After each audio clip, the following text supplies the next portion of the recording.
Welcome to Inside Out, a classification and corrections podcast produced by Equivon Corrections, where we discuss industry trends, hot button issues, and solutions that impact facilities nationwide with thought leaders from around the country. Let's get into it. Welcome back to the show, everyone. I'm your host, Priscilla Torres, and today we're diving into a topic that sits at the heart of every successful correctional facility: creating a shared vision within a jail setting. In an environment where safety, structure, and routine dominate the day-to-day, it can be easy for departments to operate in silos and for staff to feel disconnected from the bigger picture. But when a facility unites around a common purpose, one that every officer, program staff member, medical provider, and leader can see themselves in, the entire culture shifts. Communication strengthens, collaboration increases, and the outcomes for both staff and those in custody start to improve. So today, we're unpacking what it really takes to build that shared vision. How do you bring people together across roles and responsibilities? How do you gain buy-in? And what does it look like when that vision finally takes root? Joining us today is Danielle Frane, who has worked in the field of corrections for over 28 years and served as the special sheriff superintendent for the Barnstable County Sheriff Office, as well as superintendent for the Norfolk County Sheriff Offices in Massachusetts. Danielle has firsthand experience navigating the challenges and opportunities of creating alignment inside the walls. Together, we'll explore the strategies, lessons, and insights that can help any jail, regardless of size or structure, move toward a more unified, purpose-driven culture. So let's jump in. Danielle, welcome to the show, and thank you for joining us today. For those for those out there listening who may not know who you are, can you tell us a little bit about your background and, how you got to where you're at today, those 28 years? Sure. Thank you so much for having me, Priscilla. It's a privilege to be able to talk to you and to the folks listening today about this important topic that has really been, for me, the foundation of my career.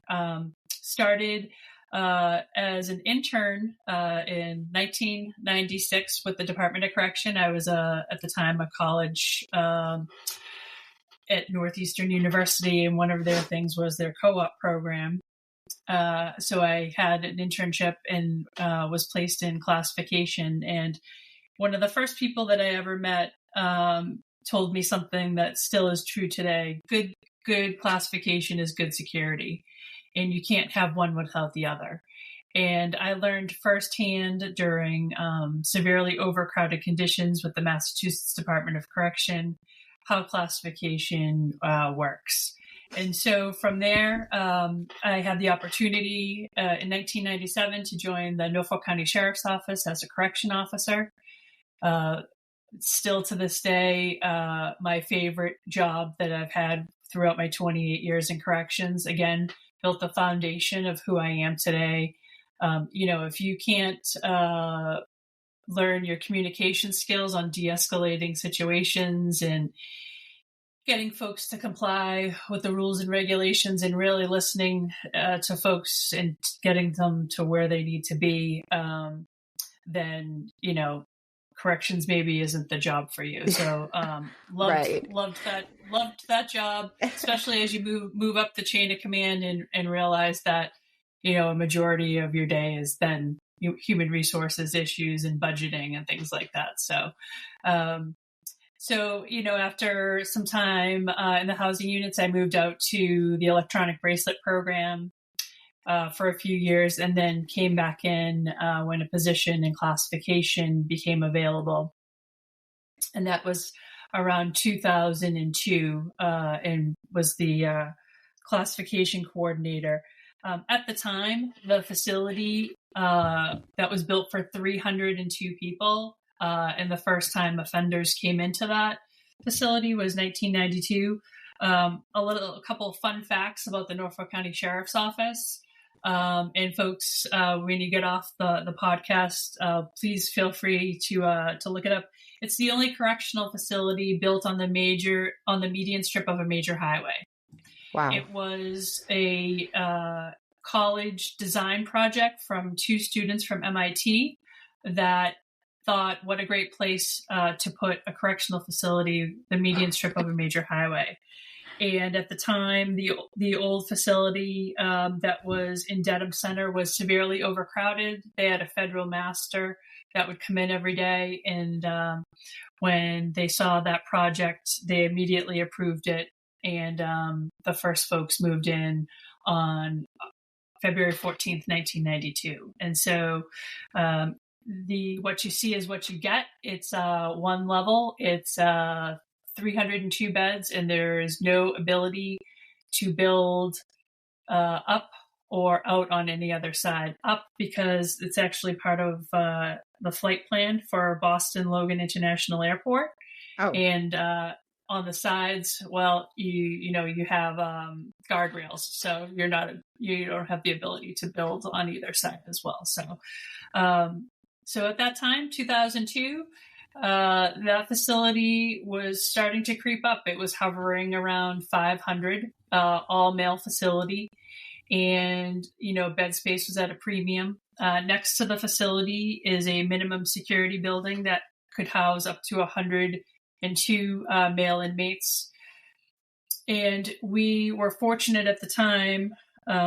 We had our new classification director was the former commissioner of the Massachusetts Department of Corrections, who had just gone through, when he was overseeing the whole organization, a death in custody of a priest that was convicted of sex abuse, who was housed in a maximum security prison and was killed by another inmate in that housing unit. Immediately media attention went to, why would an 80-something-year-old priest be in a housing unit with another inmate that was already serving time for murder? Classification certainly was at the forefront, with a lot of questions that could not be answered as to why this individual was placed in this housing unit with a convicted murderer. And so that commissioner had stepped down, had joined the Norfolk County Sheriff's Office, and as we were starting to creep up in our count, he requested through NIC a technical assistance grant, which we were awarded. We applied and was awarded to implement an objective classification system. And so we had folks come out on site for a few days, look at our operation, and then made recommendations for the North Point decision tree. Okay. And at the time, so that was 2004, the facility count was creeping up to, at its highest, 722 people. So you had folks coming in, they were sleeping on the floor in, canoes or boats in the visit area, in day room floors, things like that. And so not a safe condition for staff or other inmates in the facility. But we did our best to manage that.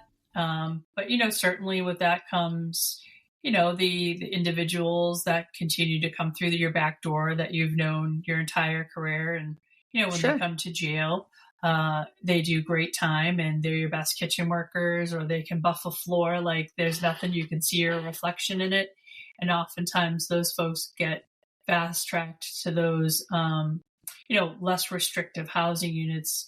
No one was looking at their criminal history. No one was looking at, any open cases or anything like that. And so not an ideal situation at the time. So we were fortunate, after the folks from NIC left and we got our recommendations, we definitely used the overcrowding conditions as our crutch to be able to implement an objective classification system.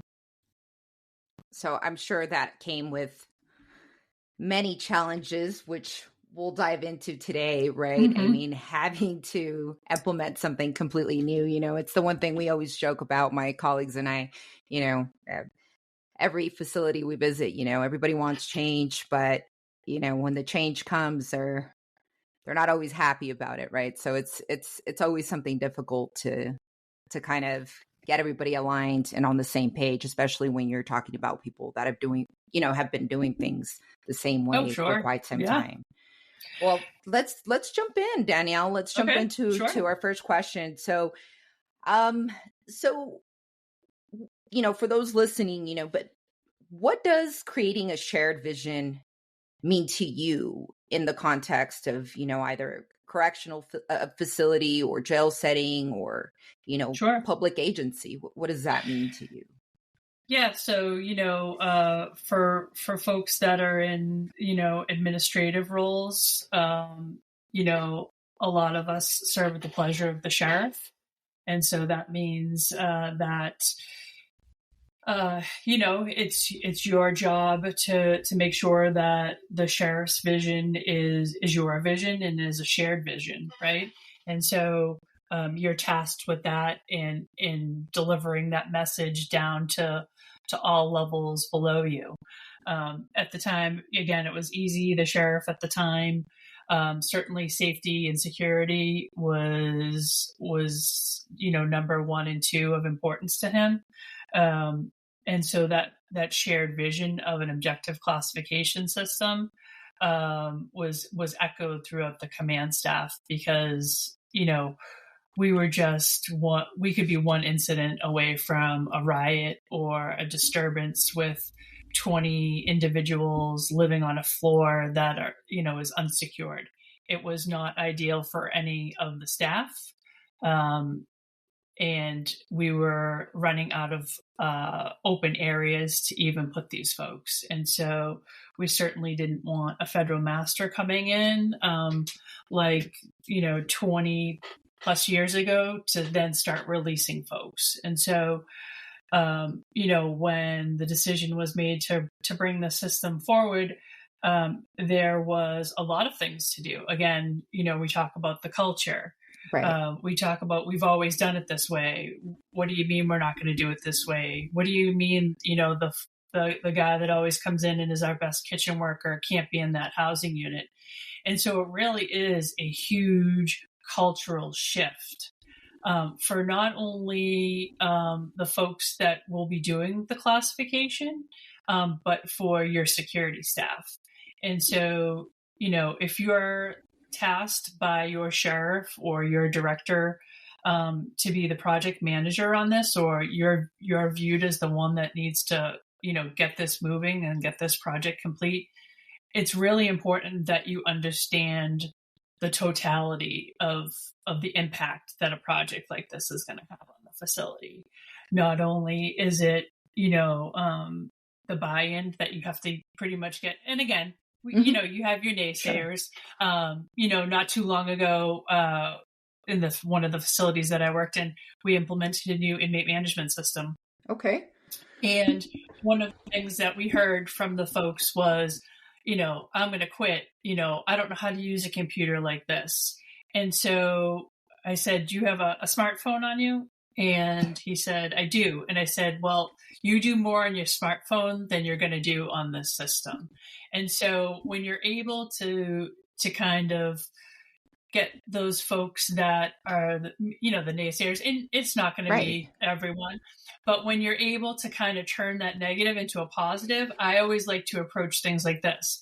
What's the benefits to having these, programs like this, all the software upgrades? So for us, when we implemented the objective classification system, sure, it was going to be that you knew the folks in your housing unit were this level type of inmate. You knew that the people in your minimum security were there. They didn't have escapes. That there was nothing like that. And certainly we can't predict people's behaviors, but we have a pretty good idea of their criminal history and their background. And so being able to kind of have conversations with folks about why this was going to be much easier for the facility rather than the current process, which we were doing, which was there was no rhyme or reason to it. As we started to get that message out, I made myself available to anyone that had questions about it, or I'd start the conversation with, hey, Do you know that we're going to be implementing a new classification system? This is how easy it is. It's easy for staff to do, and even easier for the inmates to understand. And so that was really important, because we certainly don't want to send mixed messages. And that kind of goes along with, the training when we were putting that together. So, Well, yeah. so that kind of leads me to my next question. Mm-hmm.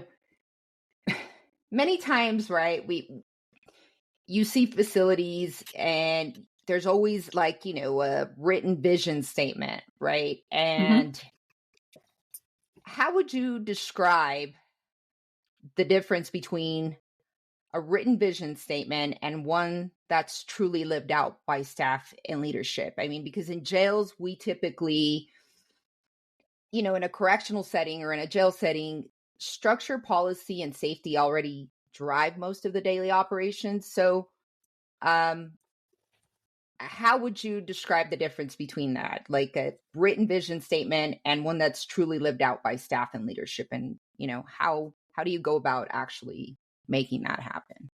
Yeah. So, I mean, let's be brutally honest. And I think folks would agree with me. A vision statement is very vanilla on paper. Yes. It's that folks are responsible for running a safe and secure facility, period. And so, that has so many layers to it, like an onion, right? It's what systems do you have? Are you still, running your facility from principles or best practices from like 1999, and we're in 2025? Are you forward thinking when it comes to the challenges that your staff would face? Again, like, so stress, health, and wellness, right? No one in 2004, when we were putting this together, would ever admit that they were severely stressed out and needed employee assistance. Yeah, it's just that just wasn't a thing.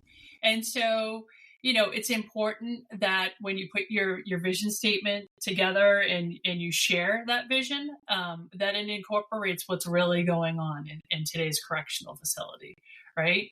We have folks that, don't want to work extra shifts. But the work has to get done, but we have to be mindful of where people are, and we have to meet them where they are. And so having realistic goals that are included in your vision statement, I think, is always helpful.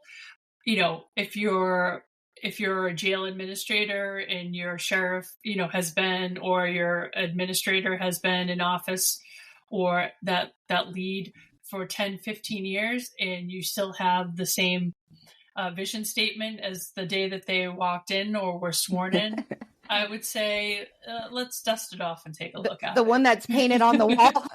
Yeah. We've all seen that one, right? Yeah. So when you talk about that, right, you're basically saying you really need to observe, right, when you basically step into your facility and have a good understanding at all levels of where they currently, where staff is currently at.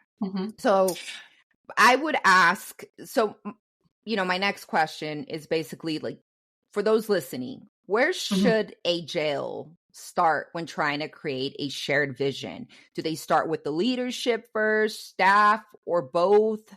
How do you go about implementing that? So, I mean, one, I would take a real snapshot and be brutally honest where your culture is right now, right? Because as we know, that cultural change, getting folks to believe in your vision, is not going to happen overnight. And so we have to bring along the folks with us. And so that's at the very beginning, hearing from people, all levels, because, the minute you say, we're looking to change this, it's people tune out and they say, oh my goodness, how is my job going to change? Am I still going to have a job? What's going to happen to me? I have to provide for my family. And then if you're, if you're in an organization where, you have unions, then you're the union leadership's coming to you saying, what are these, changes in our members' job conditions? What are they going to get in return for you, implementing a new approved process and system and things like that. And so it really is crucial that the minute that the decision is made that you're going to move forward with a new system that's going to really affect the entire organization, for the most part, then you really have to get the buy-in. You have to hear from the folks before you start really taking a deeper dive into the project. So what steps can help bridge the gap between departments? You and I both know from experience, right? Mm-hmm. Working, there's always these gaps between, classification and custody, right? Mm-hmm. Sometimes programs or medical. So what steps can help bridge the gap between departments to create one unified goal? Sure. Yeah. I mean, the facility that I grew up in was a direct supervision facility. And so there were unit managers and there were unit teams, but there were still silos, especially if you had an offender with mental health issues that, to mental health staff, they could have one diagnosis. To the security staff, they are, they're just being manipulative. And so, cases like that, tend to put folks on silos. I made it very clear, and I, thought it was helpful in my position for classification, is that I knew what the officers were going to have to deal with in the housing units because I myself dealt with that. And so, making things easier, doing the communications, sitting at roll call and having that few minutes to say, this is what we're looking to do, having, like, when we were severely overcrowded, like, tensions were up for sure. I mean, absolutely. if you're a new correction officer, right, and you don't know any of these folks, and you have 20 people sleeping in a canoe, and you're just standing in the visit area, and you're supposed to, like, how are you supposed to handle that when they start asking you questions about their cases? And, when am I getting out of here? When am I getting a cell? And, how do I make a bail call? All super stressful stuff, right? And so being mindful of that, being able to give those folks the tools to be able to run that unit in their shift, with minimal incidents. Anytime you can educate folks, that's more than half the battle. And so the approach that I took was always communication was number one. I met daily when I was running classification with the disciplinary officer, because we were in charge of looking at folks. So, something about the facility that I didn't mention, and now is an appropriate time. So for 302 that it was built at the time, and as high as 722, there was only 10 special management beds, 10 single cell beds for disciplinary issues. And so when you have folks that, the facility was great. They utilized a lot of alternative sanctions, right? So 24, 48, 72-hour lock-ins. But, if you have a fight, a one-on-one fight, those folks are going down and serving some disciplinary time for at least 7 days. And so with 10 of those beds and being severely overcrowded, you kind of have to do some creativity when it comes to the bed space, right? And so being able to meet with those folks, talk about decisions that were being made, having those decisions behind closed doors about the different movement and things like that, and then coming out with one united voice is key, because it doesn't look like people are finger pointing or taking the lead or saying things like, oh, I don't agree with this, but, I just have to go along with it. That undermines folks' decision making, but it also jeopardizes the facility for safety concerns. So, Inside Out, a classification and corrections podcast, is brought to you by the professionals at Equivon Corrections. As a team composed of former corrections practitioners, Equivon Corrections provides specialized classification and custody management solutions. From the industry-backed, proven decision tree classification instrument to alternative screenings and robust reporting capabilities, Equivon Corrections provides dedicated solutions to help facilities and corrections departments nationwide become safer and more streamlined. To learn more or schedule a demo today, visit www.equivon-corrections.com. So, I mean, communication sounds like Yep. is key. And in my experience, it's been the same way. I feel like everybody kind of has their own point of view, right? Like you gave a perfect example, custody might think, oh, they're just being manipulative, but then maybe psych has a different, perspective on what's going on with this individual. So really being able to hear everyone's input, right? And kind of bring them together to create, the best, just to come out with the best decision possible in that scenario. Because I feel like oftentimes one side thinks their perspective is more important than the other side. Sure. Or, they start to feel like, well, what's the point in me speaking out? But I think you can also learn a lot, wouldn't you say, from one another? I feel like, especially in classification committees, you would often, when psych was, present, they would hear from custody staff like, hey, this individual isn't coming out of their cell. They're not really eating, things that they wouldn't capture because they didn't work the unit, right? They would just visit, from time to time. So communicate. I like that, communication does play a huge role in trying to get everybody unified. And I think too, I mean, as you know, like classification peeps, we're a special breed, right? Yeah. And so our job is basically to know everything about that person, what their prior history was. And it may not be specific to your jail, right? So, if you're looking at someone's criminal history and they were 2 towns over from you and they've been to that jail, 10, 15 times, as the classification folks, you're calling to find out that institutional adjustment there. I'll give you an example. A number of years ago, we had someone, it was shortly after it was probably like 3 years after we had implemented the decision tree, and they came in. It was that we had never met this individual before.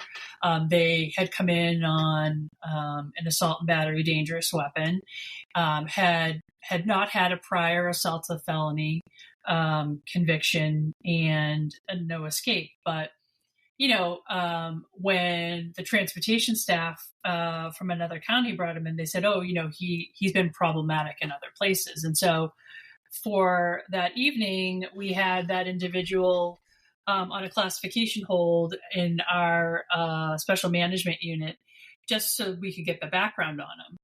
And the next morning when I came in, the institution had told me that he had assaulted a number of correction officers over the last 10 years, that he just kind of flips the script and is so assaultive and, would flood his cell and would try to pull sprinkler heads and things like that.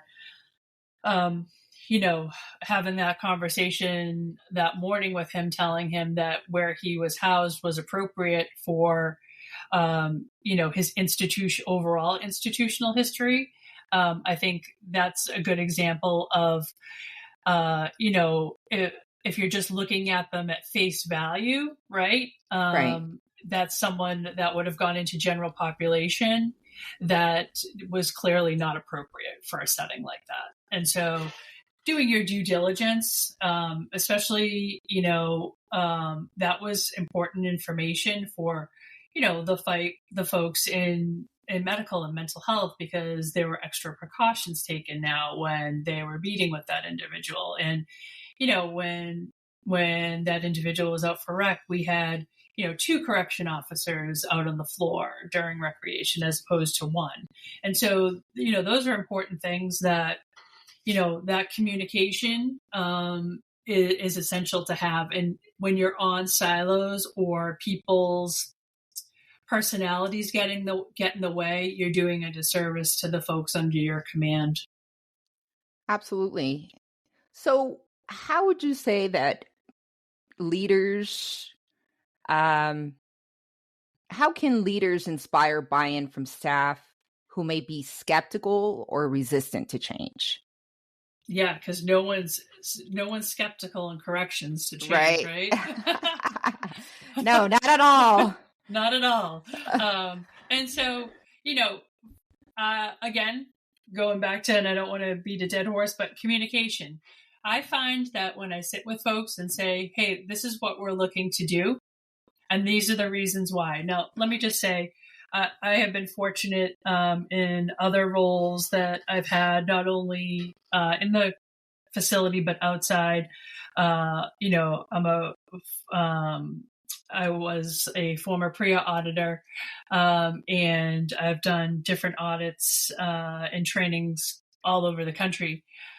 When you have the ability to come back and share that experience with your staff,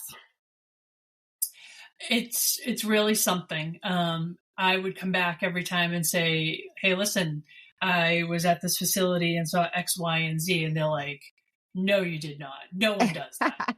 And I'm like, yes, they do. They do. And it's now been corrected. But, looking at, our policy, it could kind of be a gray area, or, one of the things that we're doing now could be viewed kind of like that. And so, what are we going to do to make sure that we don't get hung up on that? For me, I'll be honest, safety and compliance is always my number one concern. I am a compliance nut. I always say we don't clean up for company. What you see is what you get every single day. No matter who the person is, they could come into the facility and see exactly how it would be for a national audit or an accreditation. And so, being able to share with folks and giving those training opportunities, sure, to your staff, the American Jail Association conference, ACA conference, that takes folks out of their comfort zone. A couple of times I was at some facilities that didn't have air conditioning, and I was like, if I could bring my staff to this facility, they'd be a lot more grateful. Yeah, it's the little things, and so, the communication, being very brutally honest with folks as to why we're doing something like this. Let me give you an example. So the facility, Norfolk County, was originally, when it was designed, it had certain housing unit names. Mm-hmm. And two of the pretrial units, one was called pretrial maximum, and the other one was pretrial medium. And at the time, the folks that were housed in the pretrial maximum unit, it was the smallest housing unit in the facility. It was about 40 beds. And it really housed the folks that were awaiting trial for superior court cases, because the average at the time was about 7 years for a murder case to go forward in the county. And so there was never a lot of turnover in that unit. There was heavy cases that folks were working on for their defense. And so we had classified an individual into that housing unit. He then proceeded to get into a physical altercation with an inmate awaiting trial for murder. This individual had been awaiting trial for a domestic issue with his girlfriend. And the individual that was awaiting trial for murder then grabbed a razor and sliced the individual on the neck. Wow. And so months later, litigation came forward, and we had to explain why this individual, who in Massachusetts for the restraining order violation, it's considered a misdemeanor, why we housed someone that was awaiting trial for a misdemeanor in a pretrial maximum housing unit with someone that was awaiting trial for murder. And so, just names of housing units. So, people for, at that point, 15, 20 years knew that housing unit to be pretrial maximum. Yeah. And so we had to change that name, and it got changed. But people were like, that doesn't make any sense to me. We were very upfront as to why, right? And we kind of broke it down into simple terms that, it's a medium security facility, except for the maximum security beds, which were those 10 single cell beds. But we don't have a housing unit that's maximum security. And so once I was able to have a discussion about that, people would still call it max, right? But as you get new staff and you train them that housing unit is, 4A, then that, then you don't really hear that as much. And so, that was a good example of how we had to implement change, and people just didn't understand why, and it didn't make sense to them. And there were definitely some naysayers, but when you broke it down and gave them the reason why, they understood. Right. So a lot of it is really just being involved with the staff, explaining to them and being transparent. And I think oftentimes we see staff is kind of resistant, right? Because they don't understand why, or maybe they're getting, information, maybe officers, directly on the line are getting, misinformation, right, from middle management or other officers, and they don't quite understand, why are we doing this way? Why is it changing? It's really about the messaging, right? I can tell you at the beginning of my career as a correction officer, one, I would never question anything, right? Because my supervisor would tell me to mind my own business. But number two, there was never an opportunity to ask questions, right? The messaging was different. You do what you're told and you don't ask any questions. And so as corrections evolved and, and conditions start changing or new initiatives come forward, it's really about the messaging. If you're someone that is, your standard answer is going to be, well, I can't tell you why till it's done. Or, then or because you're never, I said so. Yeah, you're never going to get buy-in from your staff. They're going to be the opposite. It's always going to be resistant, and your projects, your implementation, and the things that you want to move forward are going to fail because you're not going to have any buy-in. Absolutely. So can you share, so oftentimes you see that, a new administration comes in and they have a vision, right? And then it just kind of dies out, and it's just, for some reason, it just doesn't, that vision kind of fades away with time. Could you share an example of when leadership alignment made a measurable difference in, the facility culture or outcomes, and actually followed through with something they implemented, right? That actually was successful and sustainable? Yeah. So I could tell you, an organization that I worked for, the same five to seven individuals always had the training opportunities. They got to go to all the specialized training. They, were the subject matter experts technically in all these different things. And the training opportunities were never sent out, agency wide.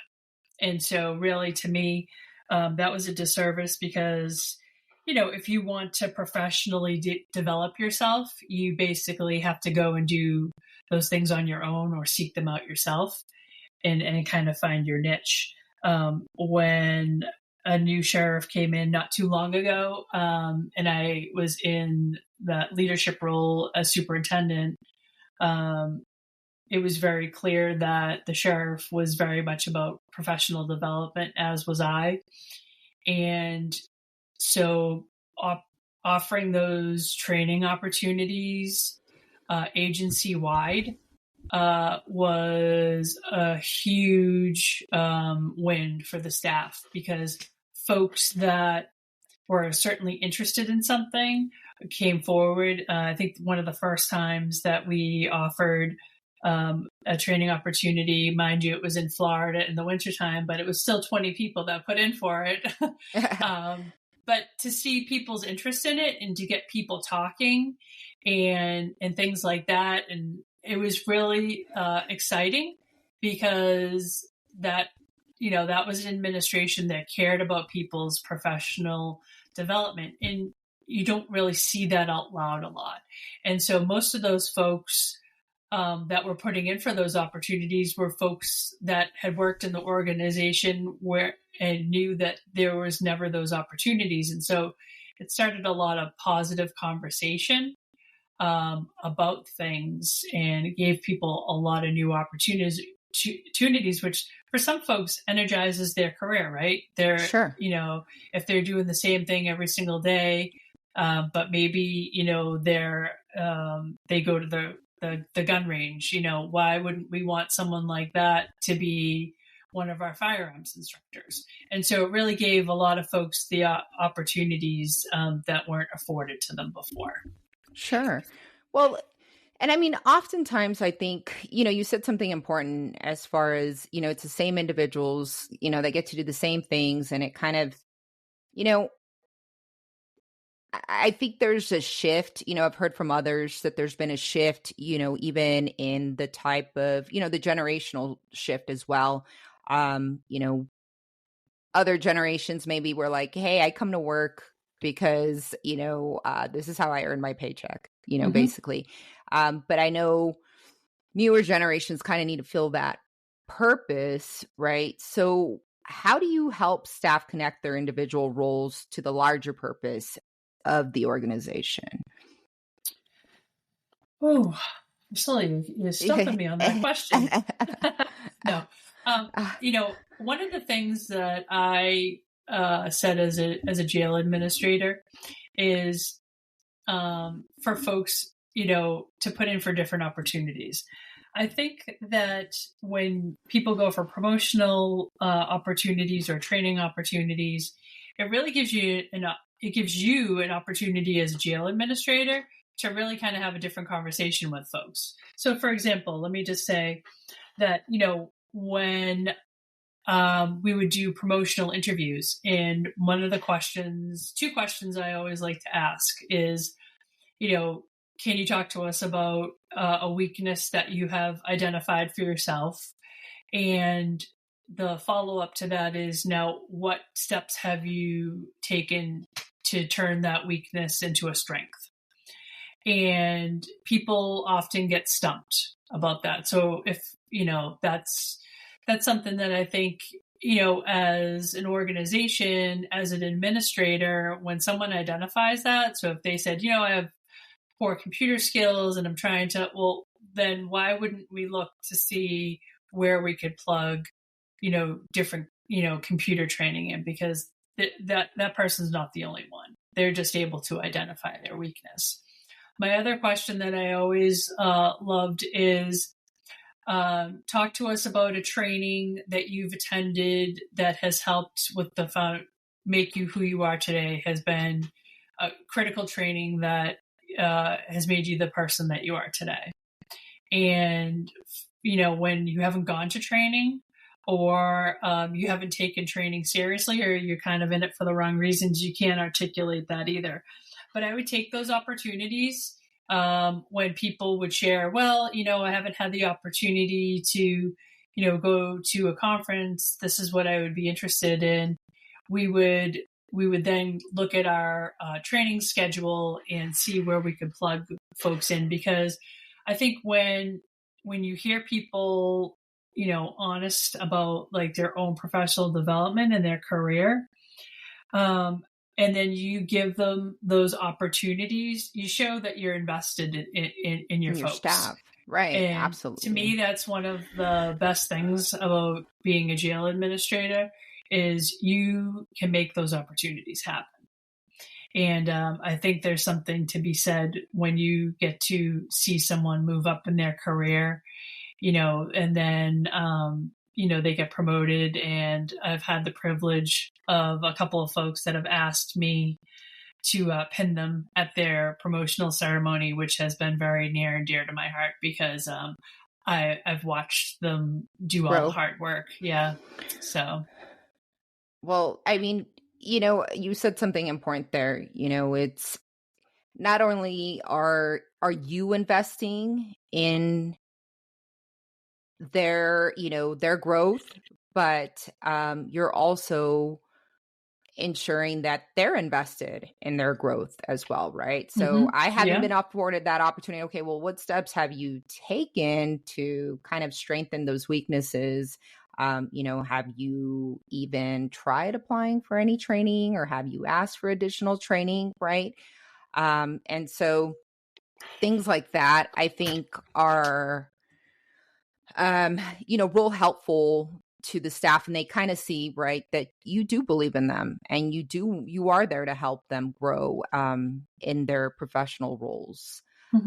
So in your opinion, I mean, I know we've talked a lot about staff, but in your opinion, how does a shared vision affect how staff interact with those in custody? Yeah, I mean, so when you're able to bring, new initiatives and new, systems into an organization, and the staff understand that, they're able to be they're just repeating what you've discussed with them, right? So, for example, if you're in the housing unit and during, your recruit academy, we shared all the different programs that are offered, or we've gone over classification, and, we've now discussed, how you access a caseworker or the reentry staff and things like that. We're passing that knowledge on to our folks that are working in those housing units 24/7, 365 days. And so they're able to then articulate that message to, the inmates in the unit. And so that's one way that I feel our shared message, because we're giving everyone those opportunities.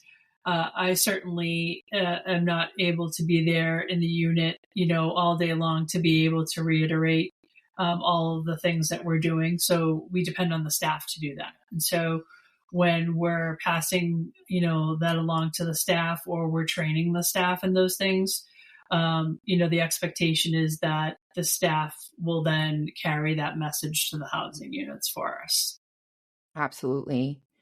So once a shared vision is in place, how can leaders tell if it's really taking a hold? How can they measure, is this really working or not? Yeah, walk into roll call. Okay. Yeah, well, I mean, again, so if you're someone that just wants to sit behind your desk and kind of send down the directives up and down, then again, the emails. Maybe it's time for you to look at retirement. Yeah. My best days were being out and about, because then I wasn't stuck to emails or people, looking to talk to me. Anytime you can walk around and get the pulse of the facility on your own, right, then you can help make sure that things don't get to a critical point. Again, for me, like the compliance and things like that, if we're doing all the things that we're supposed to be doing, then having conversations with folks about how it's going, and, what are you seeing, how, you're working in the programs area today. Did we have a lot of folks come up for programs? No. They, when I hear no, we haven't seen anyone in the last couple of days, that's something to look at. So being able to walk around and, walk about the facility and hear from folks is essential to the success of a shared vision. And I'm sure it's not just staff, it's also inmates, right? You're speaking to inmates. Yeah, and oftentimes they're asking you questions that you're like, wait a minute. I already relayed this message. This is already supposed to be happening, and it's not happening. What's going on here? So really just being involved, walking back there and talking to staff and inmates, it sounds like. So I know we went through a difficult few years there, right? We were kind of in a crisis mode. Several jails across the U.S. Yeah. were in this crisis mode. That was Yeah. my least favorite time during the pandemic. How can leadership sustain the momentum of that vision during times of change, such as, the pandemic, or maybe a staff turnover, or, other crises? Yeah, I mean, certainly COVID and the pandemic was an awful time for everyone. It's kind of been the theme throughout our discussions today is, that kind of like hit everyone with not a lot of information and not a lot of answers. And so, we were communicating, with the staff based on recommendations that we were receiving at a state level about calling in sick and keeping yourself safe and masking and things like that. We knew it was an ebb and flow. We knew that what we were doing today could be totally different tomorrow. We had to be very mindful of the fact that our folks in custody were on the phone with their loved ones and, they're hearing something different, that the world has totally shut down when we're trying to be positive and keep things going, right? And so there was a huge amount of communication on all levels of the directions that we were going in, and how we were continuing to clean and deodorize, and if there was an uptick in a housing unit, the things that we were going to have to do to make sure that the whole unit wasn't infected, or we had to do split rec. I'll tell you one positive thing, just my opinion only, that came from COVID was it forced correctional facilities to think outside the box, and it forced correctional facilities to upgrade their infrastructure when it came to online. So like Zoom, right? So we weren't taking anyone to court. We had to make sure that we had enough, spaces for people to be able to be on Zoom for court, and what that whole process looked like. And so that did force our hands to maybe increase our infrastructure in that sense. And that's probably something that everyone would have taken their time on. That people would have had to weigh in, the security concerns, where this was something that we had to do it because people had to find those solutions. Yeah. No, I totally agree with you on that. I think that it was a difficult time for all of us, and I feel like it brought people together in ways that I don't think it would have, under other circumstances. But I mean, I think it forced jails to be creative and share that information with other jails, as well. You would get calls from other facilities. Hey, how are you guys handling this? What do you guys do in this situation? And I feel like we were all trying to learn from one another during that time, because you couldn't look to the individuals such as yourself, right? Hey, what do I do in this situation? Because nobody had ever been through this before. So I forced you to kind of be creative in resolving some of these issues. So looking ahead, what advice would you give to a facility that's just beginning this process, right, of creating a shared vision? Make sure, first and foremost, that you have a current pulse on what the culture is right now. I would say, was the change that you're looking for based on an incident that took place, litigation that you may be involved in? So, is it to improve the operations of the facility? If you're going to be implementing, a new system or processes, things like that. Planning, right? So making sure that the folks that are on your steering committee or your team are the best of the best. They know how to communicate with all levels of the staff. They're open to why we're doing this. So collectively, that group has a shared vision of what the what the task is.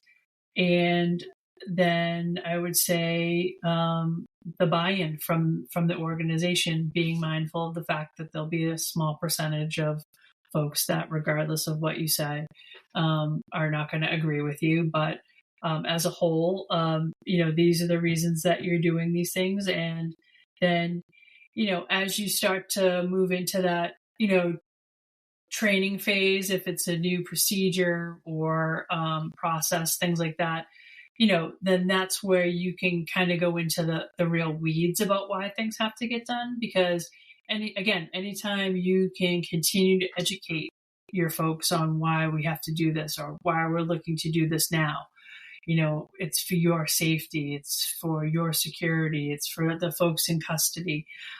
When those are the strong messages that you need to send forward, that everyone should be paying attention to that shared vision. And then, just again, we've kind of talked about it all day, just the communication, just knowing that things are going to go wrong. Right. Yeah. That's why you have your folks that are in those leadership positions to help you get through those things. And at the end of the day, what you're doing is for better working conditions and better, organization of the facility and, aligning with best practices. I've never heard anyone say, Danielle, you're dead wrong because I made a recommendation for folks to do something that was aligned with best practices.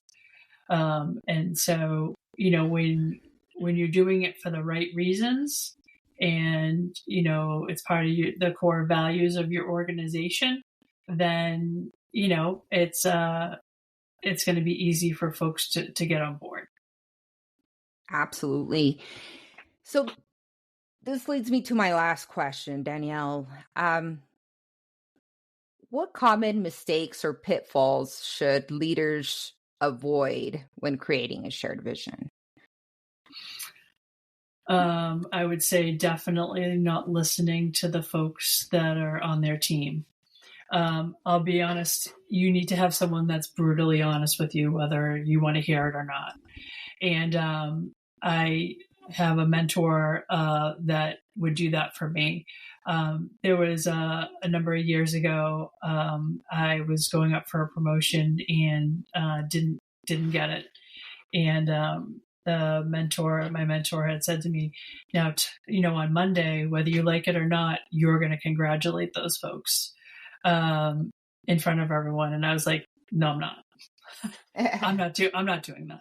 And so, and I did because it was the right thing to do. I was just being stubborn at the time, but having someone brutally honest that's on your team that can say to you, hey, this is what we're hearing.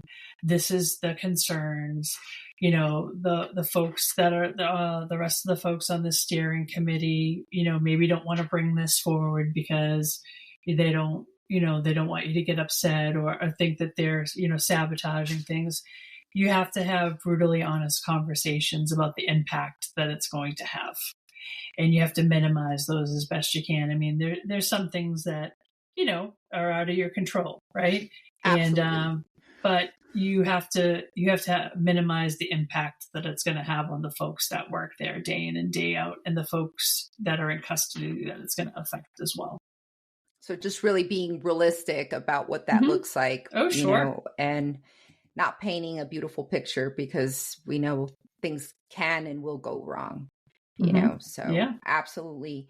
Well, Danielle, that brings us to the end of today's conversation. I want to thank you for, taking the time today out of your day to share your insights, experience, and, practical strategies for creating a shared vision within a jail setting. For those of you working in corrections, whether you're on the front line or guiding policy and operations, I hope today's conversation gives you something meaningful to bring back to your teams. Thank you for listening. I'm your host, Priscilla Torres, and this has been another episode focused on inspiring progress inside the walls. Until next time, stay safe, stay committed, and keep leading with purpose. This episode of Inside Out, a classification and corrections podcast, was brought to you by Equivon Corrections. For more information regarding classification and or custody management software solutions that can save your team time and mitigate your facility's risk, visit www.equivon-corrections.com.